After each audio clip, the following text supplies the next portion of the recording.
Emperor Zhen analyzes human nature, the three souls of a person. 3. These three souls govern the evolution and upgrading of the spiritual essence in human life. Therefore, what the soul discusses is related to spirituality, which is the goal we pursue in our practice of the Tao. We hope that in this lifetime, the soul's spirituality can evolve, improve, and advance to the level of transcending life and death, so that in the next life, we will no longer cycle through the 6 realms of reincarnation. First, in terms of the Tao, the soul is bright, it is innate, and everyone inherently possesses it. This is what Confucianism refers to as inherent nature, Buddhism calls self-nature or Buddha nature, and Taoism discusses as Tao nature or heavenly nature. The Chinese sage Mencius said that human nature is inherently good, referring to this inherent nature.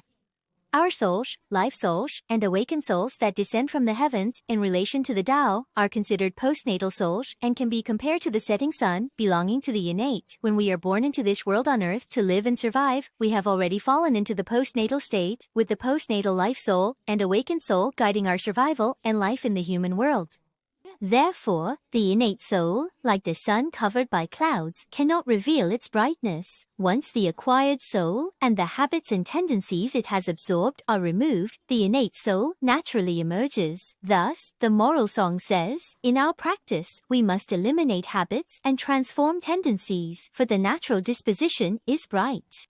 The soul is something we cannot see with the naked eye or feel, yet it fills our entire body, including the 5 organs, meridians, joints, nervous system, cells, and all organs, giving rise to miraculous effects and functions.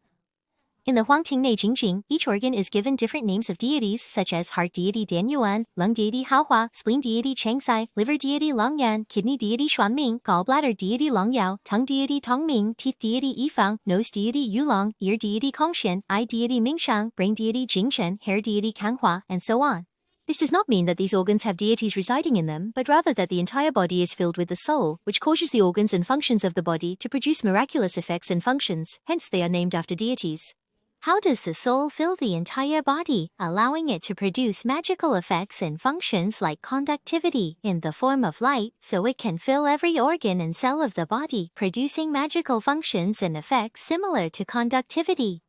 Therefore, when you see the divine light in the halo of a deity's image, the bodhisattva light in the halo of a bodhisattva's image, the Buddha light in the halo of a Buddha's image, or even the halo in the image of Jesus in Christianity, it all illustrates that when we practice meditation in our later learning of the way, we must understand the transformation of the physical body.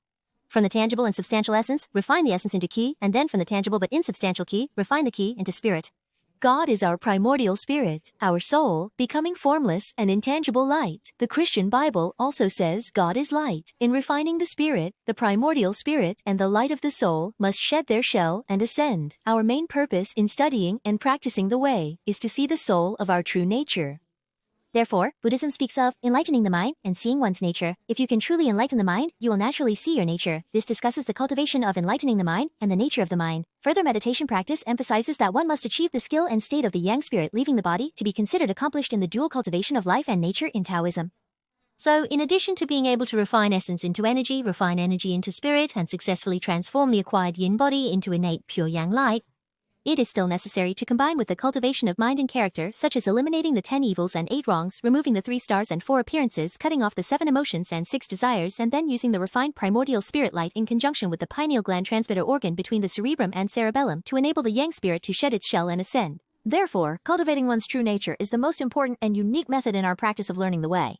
To achieve the state where the young spirit leaves the body and ascends, it is necessary to coordinate with the pineal gland in the brain, enabling it to leave the body and ascend. Professor Wu Zhangyu, a fellow practitioner and senior from the National Chengchi University Graduate School, once said that the true nature is non-dual, and in the emptiness there is no self-nature in matter, in the pineal gland, as he said. Above, Emperor Zhen will provide a complete analysis of the 3 souls within the 3 souls and 7 spirits of traditional Chinese culture, Taoism, Taoism, and folk beliefs over thousands of years. This is to help those who are destined to see this video understand and reference it, and also to aid practitioners in their understanding of the 3 souls.